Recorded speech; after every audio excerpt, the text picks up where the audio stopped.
This is a little discussion of the multi-class situation that I have in our current game.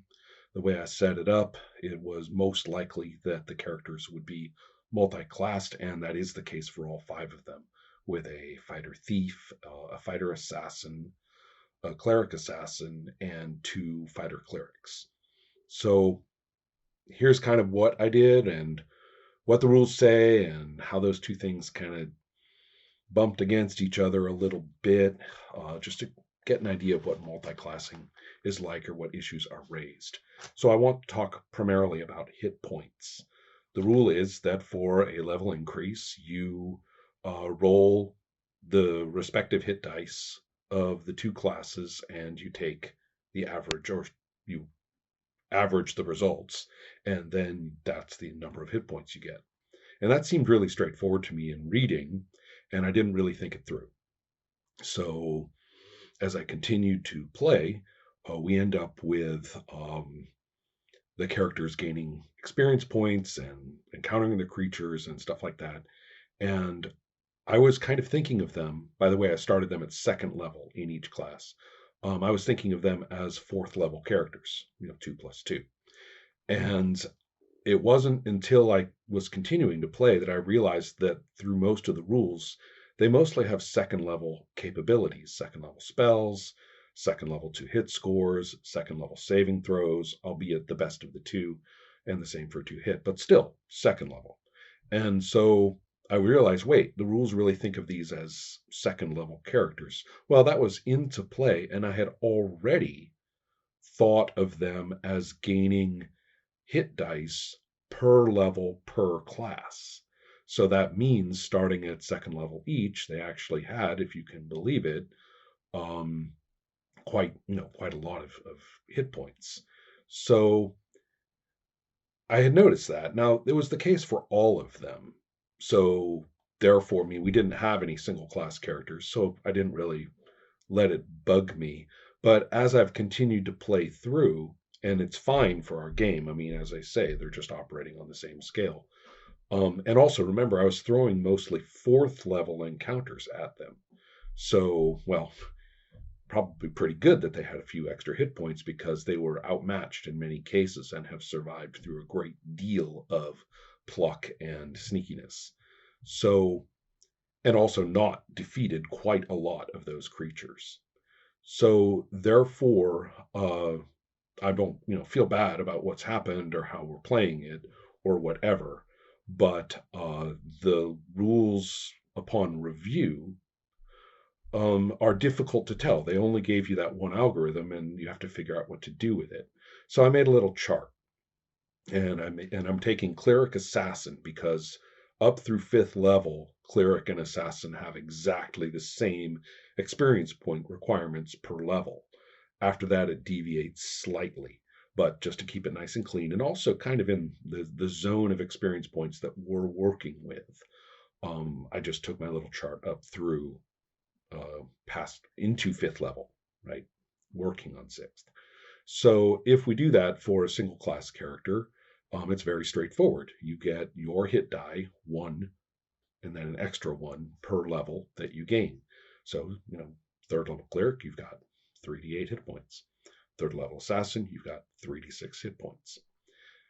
Now, this becomes a little interesting when we try to do the multi-class thing. For one thing, if you didn't know, you always get a batch of experience points and split it. When you get a batch, you split it in half and put it to either class.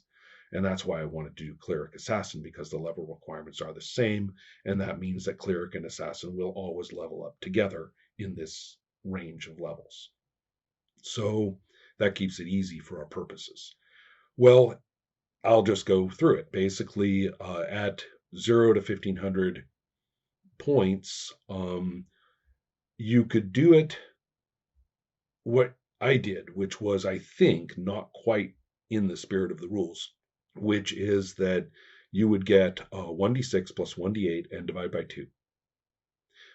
And that's your first level hit points, and that's the end of it. And then, you see, as we go into the plus 1500 range, then the single class character goes up to second level. And when the single class character goes up to third, then our multi-class character goes up to 2 and 2.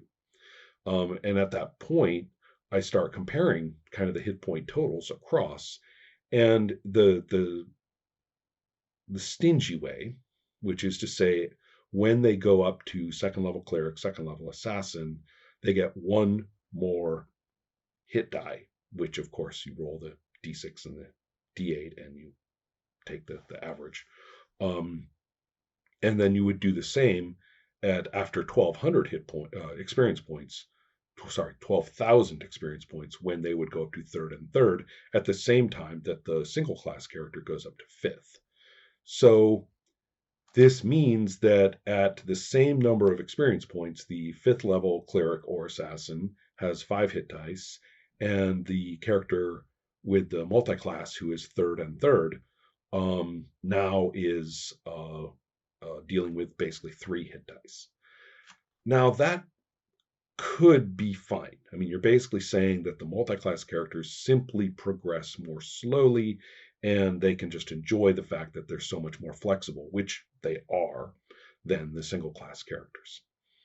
It kind of works. It certainly means, though, in terms of all those really critical metrics like rolls to hit and saving throws and stuff like that, that they are really snowflakes in comparison to the other characters for those things. So it's not quite as, fair, if that's the right word, as it kind of looks if you're just looking at the hit points. So anyway, for whatever reason, I went the other way when we started. Again, I was thinking of them as fourth level, starting at second and second. And so I was thinking, well, they deserve 4 hit dice then if they're fourth level. So I basically did that formula, d6 plus d8 for the cleric assassin, twice. And for starting at second to second. So I continued as we went up, and it quickly turned out, especially given a couple of good rolls and a constitution bonus for one character, that you could get some pretty honking high hit points this way. And so I actually wrote it all out in my little chart, and basically there's no way quite to be equivalent either at the equivalent of 5th level single class. The multi-class character, in this case for cleric assassin, has 3 hit dice as opposed to 5. Or they would have 6 hit dice as opposed to 5. So the generous way is a little bit more generous, and the stingy way is kind of stingy. So I don't know what you would do if you combined single class and multi-class characters. They just don't seem to be operating on the same hit point scales. And again, if you just want to say, all right, well, the multi-class characters are just lower level characters. That's all there is to it. They always will be. And frankly, as the hit point requirements climb, they'll probably fall behind the others in all the critical metrics of play throughout. I'm not quite sure if that's what we want or whatever, but that's what it looks like. So the alternative being that the multi-class characters may have all those lower metrics for all those important things, but it's compensated for by a little bit beefier on average than the other characters for hit points. Well, maybe that's not bad. I mean, that's what we've ended up doing, but we have no single class characters, so the comparison isn't a big deal. And this sort of obsession with parity, right, is questionable in the first place. It's kind of more a question of which way you want to lean. Neither way is equivalent. So that's where I've ended up, and that's sort of the topic of multi-classing as a concern, with one addition. When the level requirements, you see, this would be kind of very theoretical and go this way or that way, but the level requirements for different classes are typically not the same. And the cleric assassin being kind of an exception through that range of levels. So if we have something really, really huge discrepancy like magic user thief, then basically the thief is going up steadily while the magic user's side is still kind of grinding away on its current level. So you end up with a very interesting question. When do you roll for more hit points? The generous way says when either class goes up in level, you do that particular equation.